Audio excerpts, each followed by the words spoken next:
Ibabaon ko na sa leeg mo ang mahama kong mga pangil. Mamamatay ka na. Wag lamang lupa. Wag mo akong patayin. Hindi mo ako kaaway.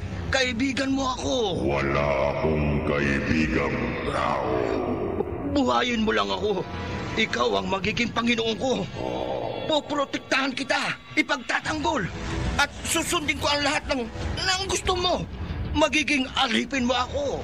Papayag kang maging alipin ko? Maging sunod-sunuran sa lahat ng utos ko? Oo, payag ako. Huwag mo lang akong patayin. Magiging alipin mo ako. Ikaw ang magiging Panginoon ko. Kaibigang lamang lupa. Tao.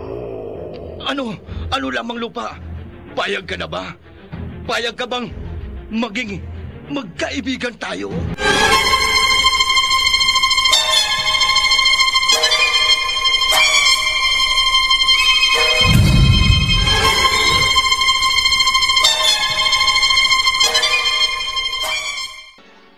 Ano, Nato? Yayaman na tayo? Oo, Tisya. Makakaahon na tayo sa hirap. Ay bakit? Tumama ka ba sa loto? Daig pa. Yayaman tayo dahil sa lamang lupa. Ano mangyayari yon? Ikaw na rin ang nagsabing hindi mo siya nahuli. Oo. Hindi ko nahuli ang lamang lupa. Pero, Tisya, nagkausap kami. Oh. Naging magkaibigan. Nakipagkaibigan sa iyo ang lamang lupa? Oo. Nagkasundo kami ng lamang lupa. Susundin ko ang lahat ng gusto niya. Pero, payayamanin niya ako. Sa tulong ng lamang lupa, magkakamal tayo ng limpak na salapi. At ang mga alahas, kapalit ng... Kapalit ng ano? Ano, Nato? Wala, Tisya. Wala. Wag kang maglihim sa akin. Magtapat ka, Nato. Anong hiningi sa'yo ng lamang lupa? Kapalit ng pagpapayaman niya sa'yo? Ano?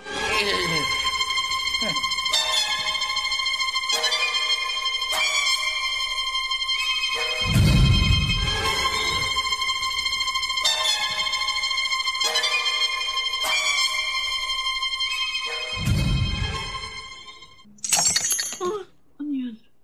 Bakit nabasag ang salamin ng bintana sa mansyon? Mga ahas! Ang lalaki! Ang daming ahas na pumapasok sa bintana! Meron pang mga makamandang na insekto! Ay! Tutuklawin ako ng ahas!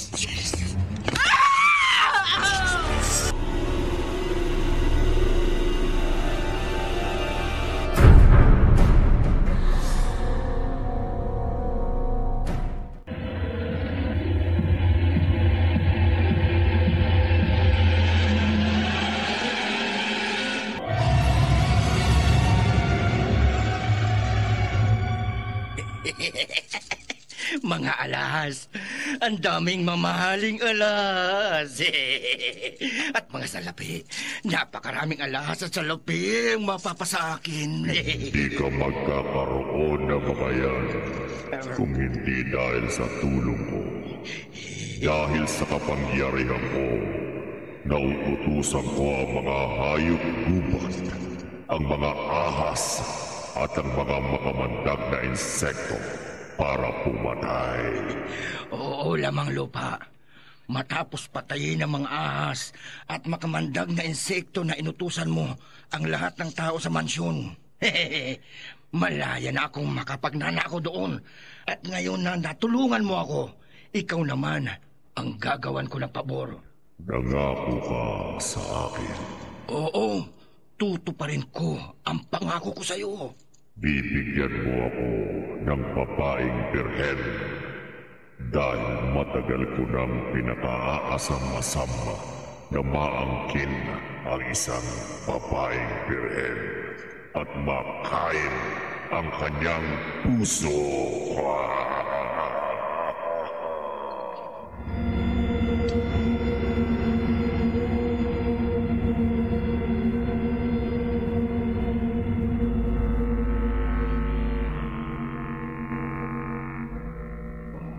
Hindi. Tay, Anong Rod, pag-uusapan natin ang sarili nun? At sinikreto niyo pa ako dito sa kwarto. Rod, gusto kong magtapat ka sa akin. Tungkol ho saan? May nangyayari na ba sa inyo ni Elba? Oh? Bakit niyo tinatanong? Basta sumagot ka. Tapatin mo ako. Tay, hanggang ngayon, malinis pa ang pagkababae ng nobya ko. Natitiyak mo? Opo. Iginagalang ko si Elba dahil gusto kong maiharap siya sa altar na malinis at walang bahid dungis. Mabuti. At hindi ako masisira sa pangako ko sa lamang lupa. Ano binubulong niyo, Tay? Wala. Oh. Ano yung nalaglag sa bulsa niyo, Tay? Akin to. Alahas siya na. Quintas. At talatang mamahaling alahas. Saka na Paano tayo kayo nagkaroon ng ganyan? Saka na tayo mag-usap. Tay! Tay, sandali lang ho, Tay!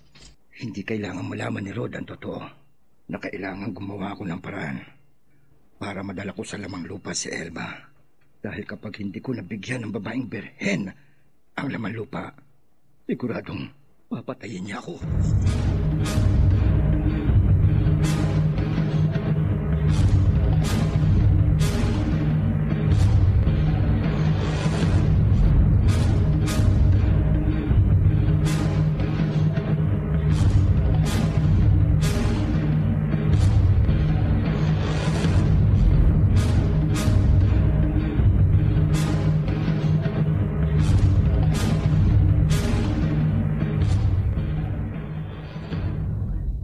Bago pa kayo naparito ng inay mo, nagsagawa na ako ng ritual at orasyon para sa iyo, Elba.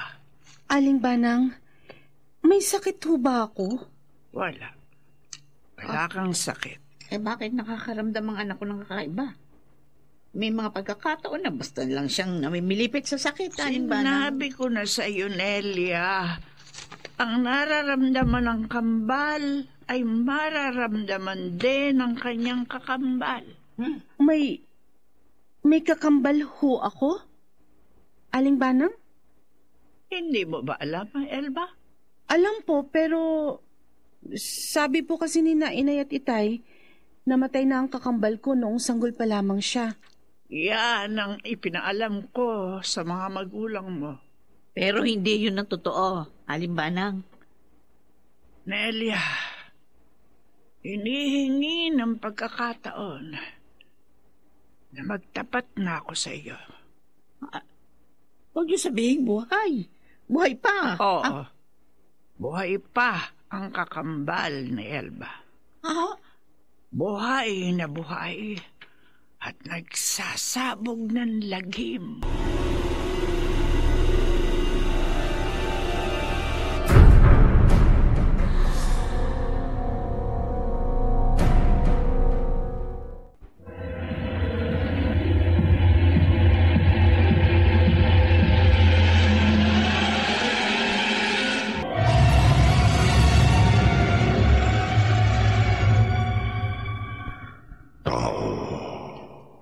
Kasunduan tayo.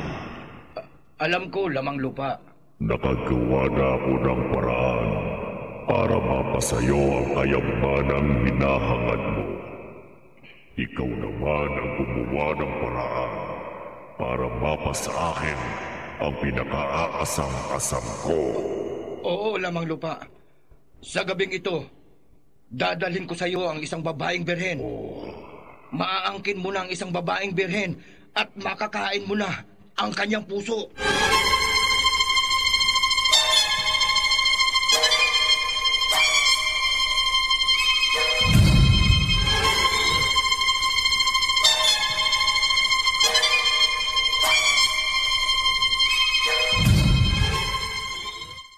Nay, ginabi na ho tayo. Oo nga eh.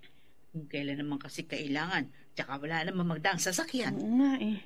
Ba yan? Matulog ka muna, Nelia. Mang Nato!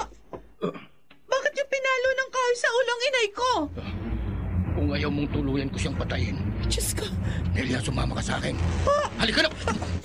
Bitiwan niyo ako. Sasama ka sa akin. Mang Nato, huwag niyo ako tutukan sa leeg ng kutsilyo. Maawa kayo. Kapag hindi ka sumama sa akin ng maayos, ang kutsilyong ito, ibabaon ko sa lalamunan mo. Tutudasin kita!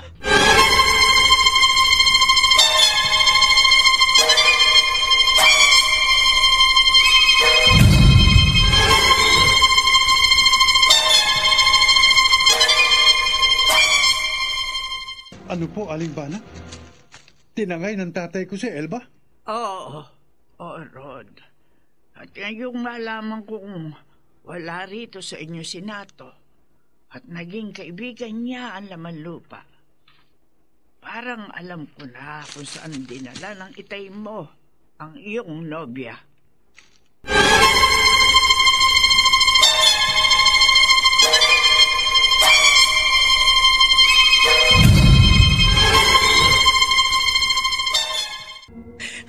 Rod.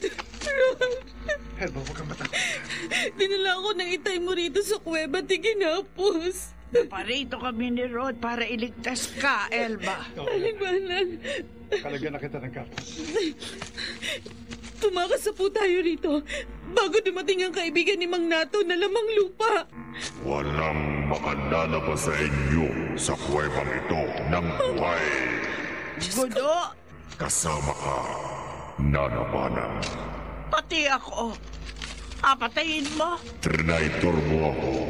Wala kang utang na loob, Gudo. Matapos kitang arugain at palakihin, ito pa ang igaganti mo sa akin, na pati ako, papatayin mo. Walang halaga sa akin ang buhay mo. Walang mahalaga sa akin, kundi maangkin ang isang babaeng berhen at kainin ang kanyang puso. Alam ko lang na magiging ganyang kakasama. Sana hindi na kita tinulungan. Sana hinayaan na lamang kitang mamatay. Ikaw na rin ang nagsabi, wala akong kamatayan, Nanabana. Walang nilalang dito sa ibabaw ng lupa na walang kamatayan. Mamamatay ka na. Ikaw at ang kasama mong lalaki. Diyos ko. Mga alaga mong ahas at mga makamandag na insekto. Patayin niyo ang matanda Kumagapang at ang palibot sa inyo lalaki. ni Aling Banang ang mga ahas dito sa kuweba. Rod! At ang mga mandag na insekto, mga gagamba, aalupihan, mga alakdan. Ipatikin niyo sa lalaki at sa matanda ang bagsik ng inyong kamandag, mga ahas, mga insekto.